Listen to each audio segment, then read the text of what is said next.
This is Laura Belanger from the National Weather Service in Peachtree City, and thank you for joining us for our weekly briefing today, January 4th. To highlight a few of the big things that we'll be talking about, the first is that we will continue to have these cold and dry conditions through the weekend. We do have wind chill advisories that expired this morning, and we also have another that has been issued for tonight into Friday morning. We also are watching a potential for freezing rain early next week, and so that's going to be our biggest forecast discussion. And then we do have special briefings planned for tomorrow and then into the weekend, depending on the forecast. Right now, I did want to put this image up here. We created this graphic from our snowfall totals that accumulated yesterday. Of course, this was a big event for the coastal Georgia area. You can see that portions of Toombs County, Montgomery County, and those neighbors there in far southeast Georgia of our forecast area, they saw maybe up to about 3 inches or snow yesterday. And so obviously that was exciting for them.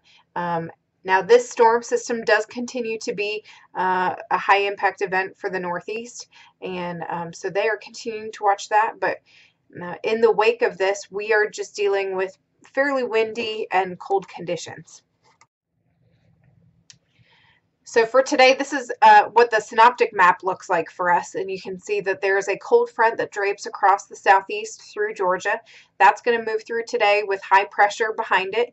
And that's going to reinforce that dry, cold air across the area into the weekend. Now, because of the tight pressure gradient, we are also seeing some gusty winds, and so that's what's giving us these extremely cold wind chills. So if you look at the high temperatures for this afternoon on the left, you can see that most of the Atlanta area will be below 40 degrees, with Atlanta and Rome, Gainesville, and further north, maybe not even getting to freezing. Then areas to the south, we're seeing highs in the 40s. Now, for morning low temperatures, we're looking at teens and even potentially single digits in the higher elevations of North Georgia. So definitely frigid temperatures there. And so when you combine this with our wind speeds, today's maximum wind gusts, we're looking about 25 miles an hour. Across the Atlanta metro area, higher in the North Georgia elevations. And then for tonight, we're looking for that to drop down into the to gusts about 17, maybe to 20 in North Georgia. So when you add this together overnight, we're looking at wind chill values dropping into the single digits again, maybe close to 0. So we have issued a wind chill advisory. You can see that on the right screen. That does include portions of the north and western Atlanta metro areas. It goes from 7 p.m. today until 10 a.m. on Friday. Now, wind chill advisories are for wind chills up to -9 degrees. And then if we were expecting temperatures below that, wind chill temperatures below that, we would issue a wind chill warning. So if that comes out, you know that that magic number of -10 has been reached in some of those areas. Now, I put this graph on here. I know not everybody lives in the Atlanta area, but you can see that over the next 5 days, we see our high and low temperatures there on the graph. And we're seeing a gradual warming trend Saturday and Sunday, and then into Monday. And so the big time period of concern that we're looking at is Sunday night into Monday time frame. We finally are getting some moisture into the area. We've got cold temperatures in place at the surface, and so this is looking to evolve into maybe a freezing rain event that then turns or transitions into all rain later in the day on Monday. So certainly something that we're having to watch very closely. Now, this is the weather pattern setup that we're looking at. We've got high pressure that's situated over a large part of the eastern United States.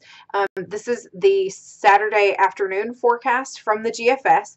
And so you can see that, you know, we still have dry conditions over the state, but By Sunday afternoon, we're looking at low pressure developing over sort of the Texas, Oklahoma area, and that high pressure that had been situated over the southeast and eastern U.S. transitions over the mid-Atlantic coast, and that's putting us in a wedge of high pressure. Where we've got cold air that gets dammed up into the elevations of North Georgia, and that's going to allow for this tricky situation to evolve. Now, as we move into Monday afternoon, you see that low pressure area moves into or closer to the southeast in Georgia. That moisture is coming into the area. And so the tricky thing here is trying to determine whether or not we will remain with cold temperatures near the surface as the moisture comes back into the area, which will produce some freezing rain potential. So again, this is the GFS model. It's one of the models that is producing what we would consider maybe a reasonable outlook of that Sunday into Monday time frame. And right now there's some other models that are showing more freezing rain area and more accumulating freezing rain, and at the same time there are other models that are showing less. So this is sort of the middle of the road, very reasonable look at what could happen. So this is about 1 a.m. on Monday morning, and you can see all the green areas there are rain. The purples are freezing rain, and then we do have some potential in the northeast Georgia mountains to see some snow. And so over the next 6-hour period, and excuse me, that should not say 11 a.m., that should be 7 a.m. on Monday, you can see that there's more of a freezing rain potential as sort of the colder temperatures retreat to the northeast, less of a snow potential, and then more rain moving into the area. And then by Monday afternoon, about 1 p.m., you can see that this particular model is showing all rain. Now the key or the challenging part to this forecast is getting the timing of the cold air retreating into the Carolinas and up the East Coast as that moisture comes in. And so as forecasters, we're looking at this right now and trying to reason with how the models are showing the temperatures and the moisture and how they're interacting with each other. It does look like right now that these models may be a little bit too quick in removing that cold air. And so we could actually see more freezing rain potential than these models are currently showing. Our latest forecast thoughts are something like this. You can see on the left side, we're showing sort of that Sunday night precip potential is mostly freezing rain across the metro area and then along I-20 and northward with some light snow in the mountains. Everything outside of that blue or purple area would be all rain. Now, as we transition into early Monday morning, before sunrise, it does look like maybe we could see a transition to all freezing rain, and then by Monday afternoon it would be all rain. But again, we're still trying to determine whether or not that cold air will remain in place, and if so, we could be dealing with more freezing rain into later in the day on Monday.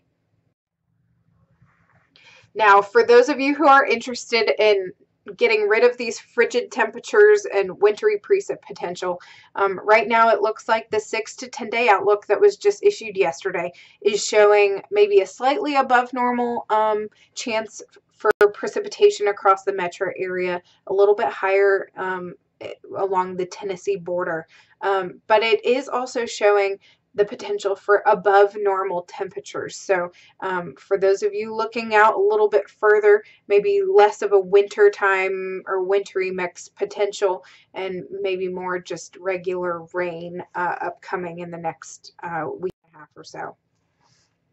Now, as far as our briefing schedule goes, we are expecting to do a special briefing tomorrow at 2 p.m. And then as the forecast requires it, we would do special briefings through the weekend and potentially on Monday. And so the reason is if the models are showing much warmer temperatures, this being an all rain event, we're not going to need the special briefings. But if the freezing rain looks like it's still going to be likely that there's a large potential for that, then we will continue with the special briefings through the weekend. Regardless, our partners, you guys can plan on getting the email updates through the weekend regarding this event anyway. So as far as the summary goes, we've got cold and dry conditions through the weekend. Our wind chill advisories, one has expired so far today, but we have another one tonight at 7 p.m. through 10 a.m. tomorrow, Friday. And again, we're watching this potential for freezing rain early next week. And we are planning a special briefing for tomorrow, Friday at 2 p.m. With the potential for those to continue into the weekend. And if you need to contact us regarding the forecast or your impacts, you can reach out to us here.